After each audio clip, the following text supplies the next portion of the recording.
Well, here we are, folks. We are back in the studio. The snow is falling outside. It is Wednesday, the 30th of March, and we've got some snow coming down. So I actually was going to have a Raku firing, but what I'm going to do is just do a bit of glazing here, and I've got a few pots out of the last firing that we did together. You haven't actually seen the latest clip on that. I'm going to upload that later today. Anyway, so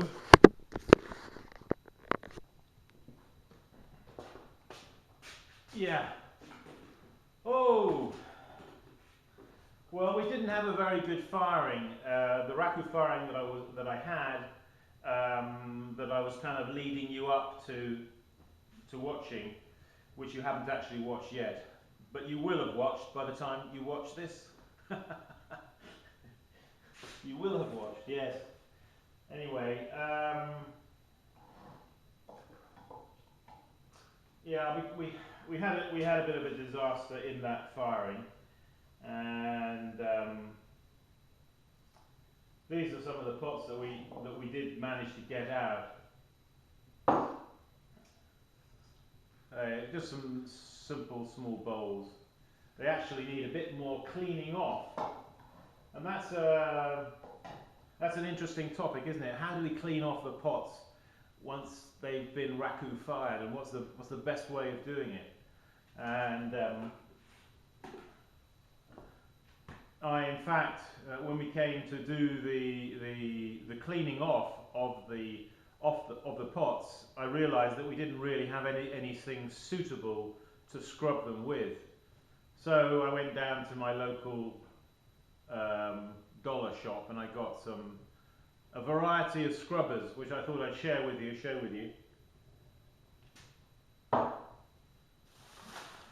So in this here bag,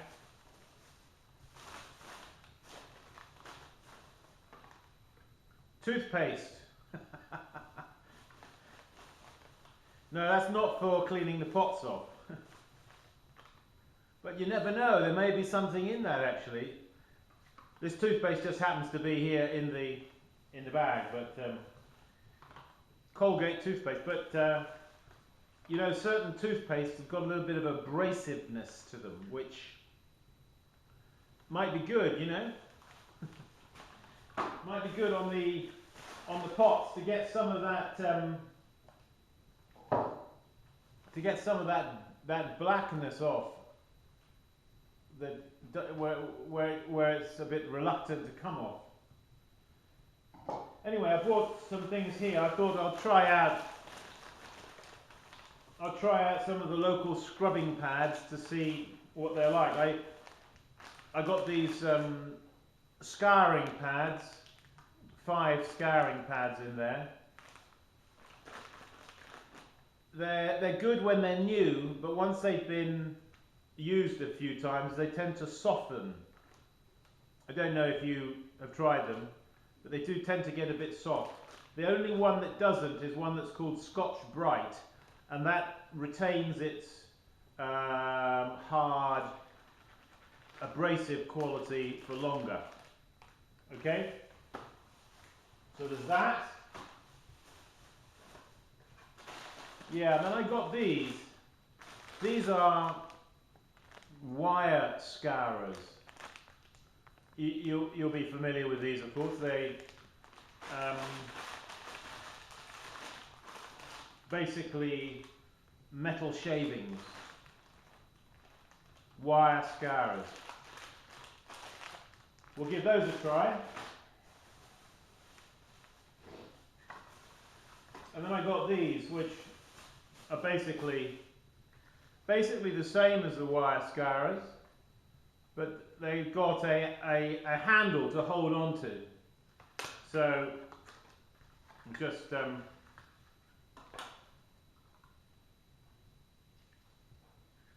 when I'm cleaning my pot,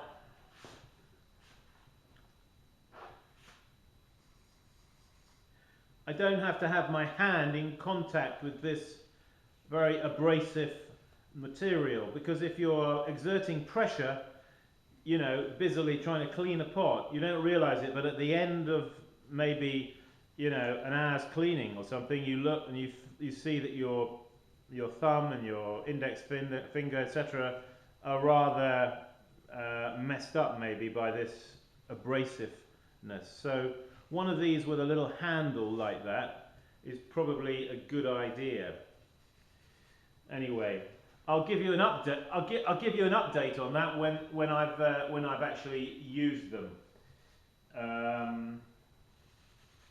What I'm thinking at the moment is sometimes it's a combination of different things, you know.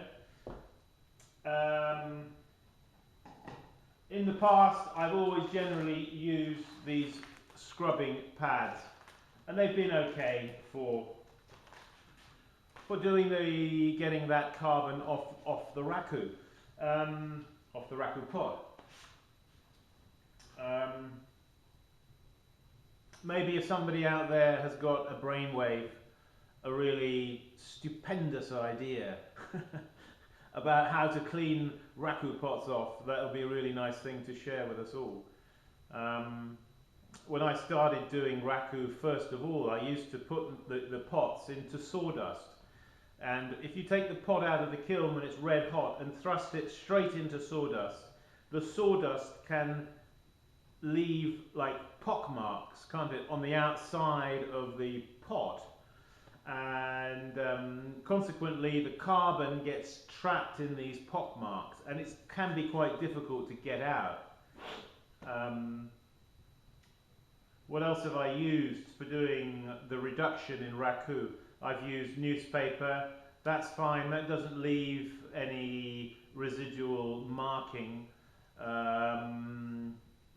Leaves, yes, I have used them sometimes, dry leaves.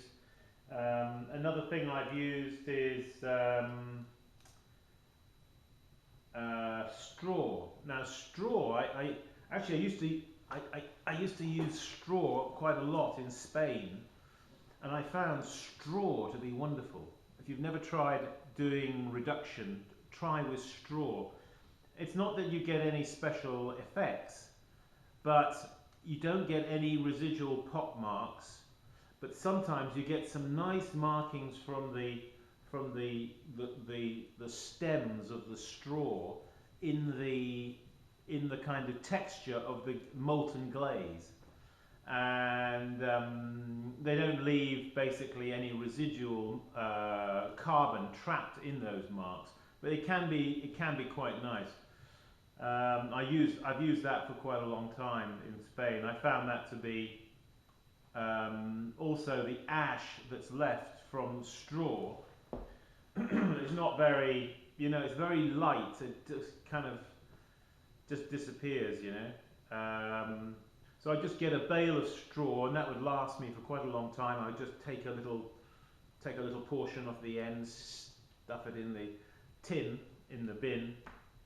The other thing with straw is it flames. It flames around the pot, you see.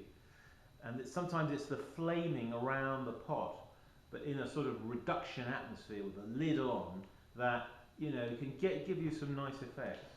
So anyway, I encourage you to try out these things, and if you've got some little nuggets, if you've got some nuggets of truth or nuggets of good ideas there, then please share them with us all. That's how we all learn.